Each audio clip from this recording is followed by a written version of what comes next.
Fala galera, vocês estão bem? Bom dia, boa tarde, boa noite.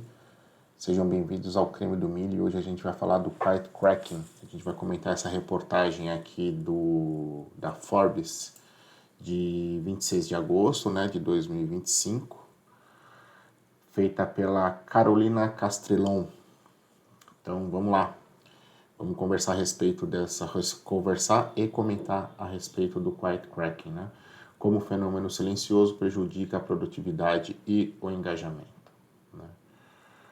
Que mostra a pessoa meio desanimada, preocupada, E aí o quiet cracking descreve uma falta de engajamento que custa bilhões à economia global, Bom, mais da metade de profissionais já vivencia o quiet cracking, uma forma silenciosa de desengajamento que corrói a produtividade diferente do quiet quitting, em que funcionários estabelecem limites conscientes, fazendo apenas o mínimo exigido no trabalho. O quiet cracking, em tradução literal, quebrando silêncio, em silêncio, reflete uma insatisfação persistente que, aos poucos, leva à queda de desempenho, redução de produtividade e, eventualmente, pode resultar em demissão. O quiet quitting, a gente viu muito isso naquele movimento de pandemia, pós-pandemia, onde uma galera acabou ressignificando e repensando mesmo o valor que ela tinha na relação profissional, no cargo, na organização e etc. O quiet cracking é um pouquinho diferente e os sintomas me parece que são são iguais, se não, ou então parecidos, segundo a pesquisa da Talent LMS, plataforma de gestão de aprendizado baseados em nuvens, que ouviu 1.000 profissionais nos Estados Unidos em março desse ano, de 2025, 54% deles descrevem sua relação com o trabalho como quiet cracking. Esse fenômeno prejudica o engajamento e aumenta a rotatividade, E aí é a deixa, Desengajamento acaba custando caro para a organização, A gente tem essa consciência, a gente está, ou já passou por mundo corporativo, ou tem um negócio, ou presta serviço, tem uma posição de gestão, está começando a carreira, de acordo com o relatório da Gallup desse ano, apenas 1 em cada 5 profissionais no mundo se sentem realmente engajados, Esse cenário tem um impacto financeiro relevante, mais de 400 bilhões de dólares para a economia global. Ou seja, você é aquele colaborador que ele não está entregando o que ele deveria entregar se ele tivesse satisfeito, se ele tivesse engajado com a organização, No Brasil a situação é um pouco melhor, mas ainda preocupa. Em 2024 o índice de engajamento atingiu 34%, um avanço de 3% em relação ao ano anterior e 13% acima da média internacional. Eu tenho um pouco de dúvida nesse número, porque esse quiet cracking está chegando com mais velocidade, ele tá começando a ser discutido com o nome está sendo mais ligado à pessoa agora em 2025. Então é um movimento natural que quando esse fenômeno ele é identificado no país, existem estudos locais mais detalhados que acabam dando uma sensibilidade maior do efeito que isso está causando dentro das organizações, E aí, continuando da empresa, diz que são 7 situações que minam a produtividade e o engajamento, e me parece como resolver isso, Então, a pesquisa mostra que insegurança devido à falta de treinamento, a pesquisa mostra que profissionais que não receberam treinamento no último ano têm 140% mais chances de se sentirem inseguros sobre seus empregos. Isso se manifesta como hesitação em assumir novas responsabilidades, relutância em contribuir com ideias e evitar projetos desafiadores. Ou seja, tem um não pertencimento dentro do negócio. Então, como resolver? Criar programas contínuos de aprendizado voltado para cada função, abordando lacunas e habilidades e focadas nas ferramentas e processos usados diariamente pela equipe. Oferecer microaulas, sessão de 15 a 20 minutos sobre novas ferramentas e recursos de IA, respeitando agendas apertadas e desenvolvendo habilidades essenciais. A microaulas é um desafio dentro das organizações hoje, Porque todo mundo percebeu, principalmente depois da pandemia, que 15 a 20 minutos é algo muito valioso e é muito tempo. As pessoas parecem que se conectaram à noção de tempo versus o que ela representa. Ou seja, sabe aquela reunião quando você está online que você atrasa 1 minuto, que parece que é uma eternidade? Eu tenho dúvida se essas microaulas elas podem ser tão efetivas para solucionar esse ponto que a gente está conversando hoje. Monitore conclusões de cursos e conecte os objetivos de aprendizado às metas de desempenho, para que os funcionários vejam como desenvolver habilidades impacta produtividade e crescimento profissional. Monitorar a conclusão é algo que tem que ser online, né? Então, para quem ainda não faz, é uma sugestão. Ambiguidade de função, expectativas pouco claras, né? Eu acho que isso é um reflexo muito do que o mundo passa na liquidez de mudanças, novidades, notícias. Hoje você consegue acompanhar todas as novidades e as incertezas do mundo na palma da sua mão, né? E isso naturalmente acaba refletindo dentro do ambiente de negócios, né? Dados indicam que 15% de funcionários não compreendem claramente seu papel em ambientes de trabalhos orientados por IA. Profissionais sem direcionamento claro tendem a realizar apenas tarefas familiares, evitando novas responsabilidades que poderiam aumentar a produtividade e a progressão da carreira. Eu acredito que isso aqui não é só para IA, né? É que IA está na hype agora, está todo mundo falando muito, mas isso eu acho que é algo muito mais profundo e tem a ver na conexão que esse funcionário tem com o time dele, com a área, com a organização, com o que ele estudou e o que ele está conectado ali para desenvolver no dia a dia, né? Então, expectativa é realidade, né? Ele está muito preparado, mas ele acaba lidando com alguma situação que não está conectado com o propósito do job description quando ele foi contratado e etc. Isso pode gerar o quiet cracking.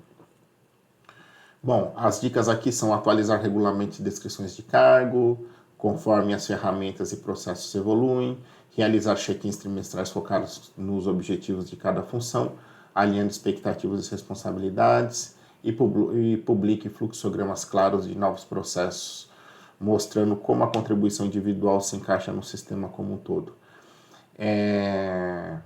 Pode ser uma alternativa, mas não sei se é tão efetiva dependendo do tamanho e do tipo de negócio que aquela empresa tem, né? Às vezes você consegue atualizar regularmente a descrição de cargos. Será que é tão efetivo dependendo do porte?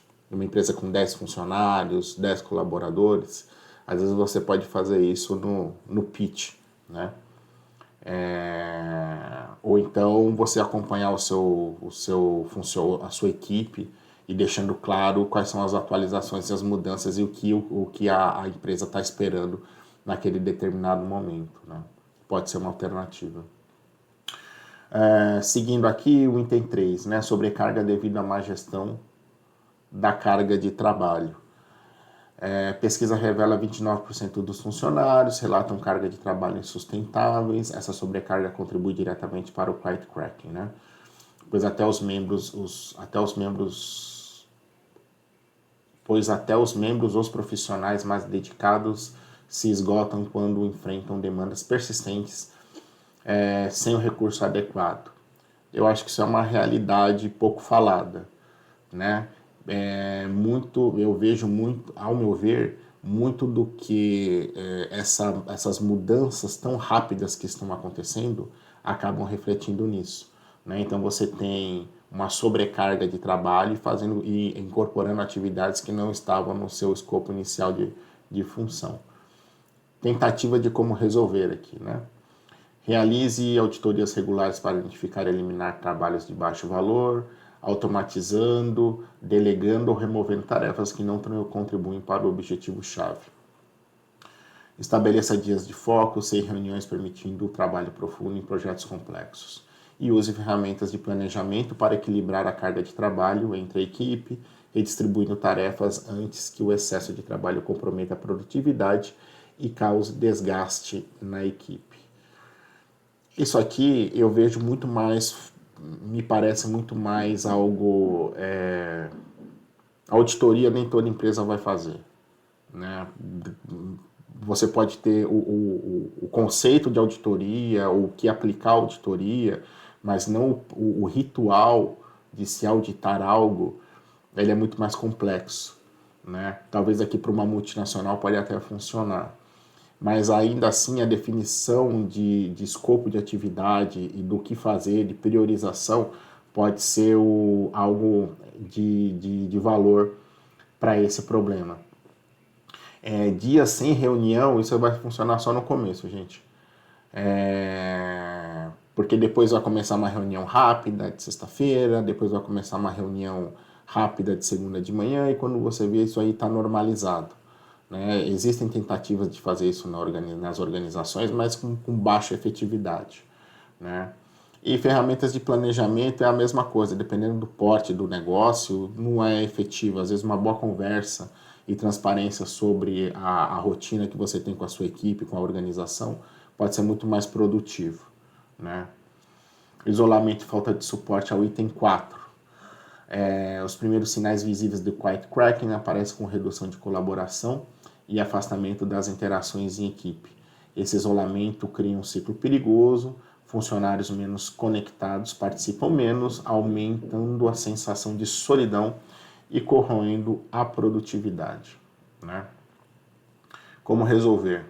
Agende reuniões individuais semanais voltadas ao bem-estar, além das conversas. Crie programas de mentoria entre colegas ou buddy programs para criar oportunidades estruturadas. E crie canais assíncronos para compartilhamento de pequenas conquistas e reconhecimento, fortalecendo vínculos e prevenindo o quiet cracking. Eu acho que aqui é trazer a sensação de pertencimento para o colaborador, né? Lembrando que o isolamento nem sempre é pela organização, às vezes ele pode ser por fatores externos que aquele funcionário está passando. Né? Podem ser questões pessoais daquele funcionário que acabam refletindo na forma que ele vai ter em lidar com essa equipe, com a rotina de trabalho, com o gestor ou com os liderados. Né? Então, aqui é uma tentativa, mas eu acho que a questão é uma visão, muito mais uma visão sistêmica em como entender essa questão desse isolamento. Né? Não é só a questão profissional, não é só o profissional que está dentro daquele negócio trabalhando. Você tem um pai, você tem um filho, você tem um marido, uma esposa, você tem um companheiro, né? Uma namorada, e você tem uma série de questões ali envolvidas que colocam aquela pessoa naquela rotina para trabalhar. Né? Então, não necessariamente vai ser o isolamento das rotinas ou desconexão com a equipe. Né? Podem ter coisas externas envolvidas. Medo e confusão em relação à inteligência artificial. Pesquisa recente da Pew Research aponta que 52% dos profissionais se ocupam com o impacto futuro da IA no trabalho. Ao meu ver, esse número é muito maior. Né? Você conversa com qualquer profissional de qualquer área da saúde, essa pessoa está preocupada muito ou pouco com ou de forma moderada com o impacto que a inteligência artificial vai causar na sua rotina. Né? Esse medo leva à relutância em adotar novas ferramentas, evitar oportunidades de aprimoramento, acumular conhecimentos para parecer indispensável e aumentar faltas. Né? Como resolver? Criar sessões de alfabetização em IA para toda a equipe, explicando as tecnologias em linguagem simples. Seja transparente sobre quais tarefas serão automatizadas ou potencializadas, mostrando como a IA pode aumentar a produtividade em vez de ameaçar empregos. Envolva funcionários em projetos pilotos de IA para co-criar fluxos de trabalho, promovendo entendimento práticos e senso de prioridade. Gente, aqui não é só o funcionário que está com medo e confuso, tá? A própria organização tá. No Brasil, na América Latina, Estados Unidos, Europa, Ásia, qualquer lugar, tá? Aqui pode ser uma tentativa muito superficial de falar de inteligência artificial dentro da sua área, dentro da sua organização.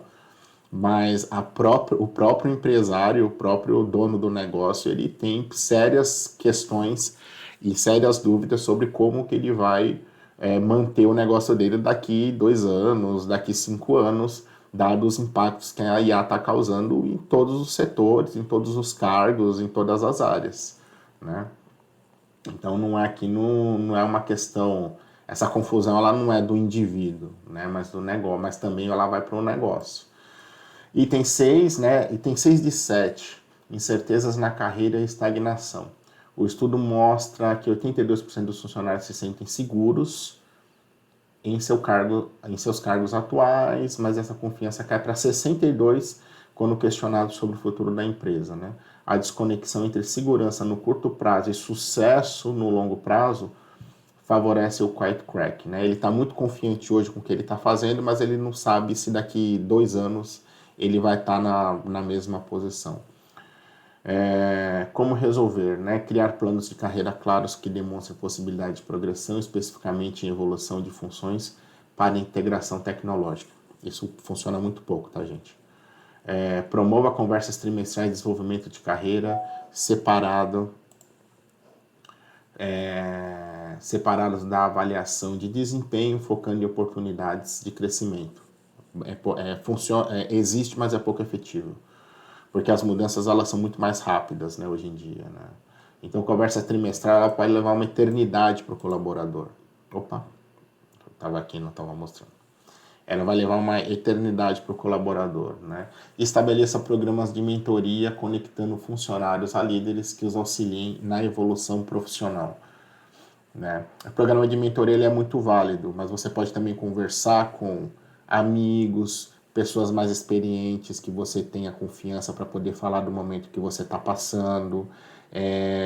Você pode ter próprios mentores, né? Ou então fora do ambiente profissional, pessoas que têm uma trajetória parecida com a sua, que você se inspira e que você tem ali um ambiente de segurança para poder conversar com ela e falar das aflições, dos desafios e etc. Às vezes é muito mais produtivo e muito mais efetivo você ter esse tipo de conversa além da programação corporativa, porque ali você está quase num processo caseiro, né? É um processo caseiro. O problema ele está na mesa, a solução para a questão de, aqui no caso ele está falando de incertezas de carreira e estagnação. Será que é a própria empresa que você está trabalhando que vai te dar essa solução? Será que não é um grupo de networking? Como eu falei, algum mentor, uma pessoa mais sênior que você já conversou, um ex-professor que ele vai poder te dar essa orientação? Alguém que acompanha tendências e etc. Porque da mesma forma que a incerteza de carreira existe, às vezes o dono do negócio ele tem incerteza do próprio negócio dele. E às vezes vai ser algo muito pro forma que vai acontecer dentro da empresa, né? E aqui finalizando, desconexão. Opa, vamos subir mais um pouquinho.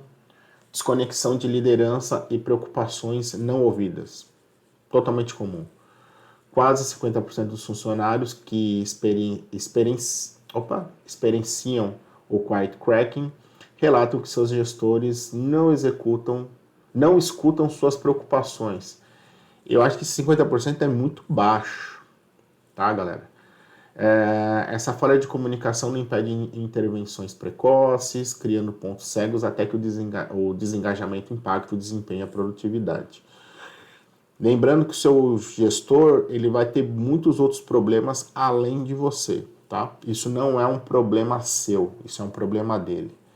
Mas ele é um cara que ele tem que estar acompanhando de perto o bem-estar do funcionário dentro daquele ambiente, né? Mas não romantizem a relação gestor-funcionário, tá? Ele vai ter muitas outras preocupações e desafios e cobranças, e isso dependendo da área, potencializado a 50, 100, 500, 1000 pessoas, né?